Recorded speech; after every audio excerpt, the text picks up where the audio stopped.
Congratulations on your preliminary win. Thank you. Okay, so I'm going to ask you very similar questions. What did you hear from voters as you're on the streets campaigning about how they're feeling about the city council, how they're feeling about the seat, what they expect from you as a city councilor? Yeah, what I've been hearing throughout where I've been canvassing is just what they expect from us is just transparency. They want to know, what's going on in our local government and quite frankly, what can we help with? And the average constituent doesn't really know what a city councilor does. So we've been doing that education as well. So making sure, letting them know, like, the snow piling and street pavement and things of that nature, that's what your city councilor is there for, to help assist and make sure those things are being addressed, or issues and or concerns are being addressed in the community, not only in Ward 5, but the city of Springfield. I think people sometimes forget that city councilors are like ground level elected officials. Right. You just mentioned, like, if someone's street isn't properly plowed, right, or if their garbage isn't getting picked up, right, one of the first calls they make is to their city councilor. Right.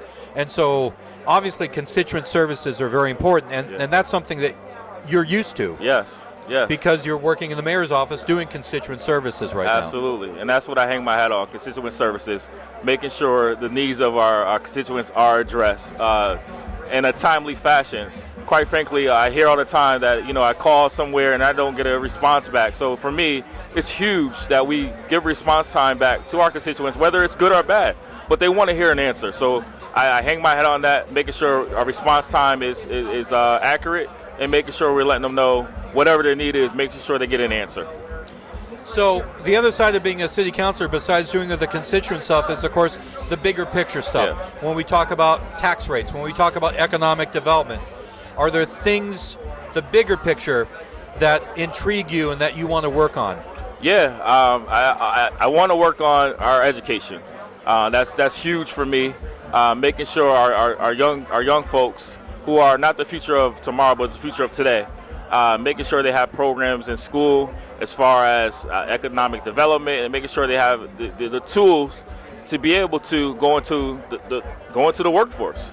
I think in working with the school committee and making sure that happens. But one of my main focus will be our education for our young folks. Well, we keep talking about the potential of the city of Springfield, and its history is that of a manufacturing community, an innovation community. Right. What do you see as the future of the city of Springfield? The future is bright for the city of Springfield. The East-West Rail, West-East Rail is going to be huge for our economy, and make sure we have access again from Boston to Springfield, and making sure we have access to that. I think that's going to be huge for our future. And making sure we have, small businesses, economic development for our black and brown businesses. And I think we're at a time and place where we can support that. Through the mayor's administration, I think he's done that, and we can start. As a city councilor, I will make sure that we focus on these things that's going to make us stronger as a community, as a whole. Levar, thank you so much for dropping by. Good luck. All right, thank you so much. Come November. All right, I appreciate it. it. Thank you.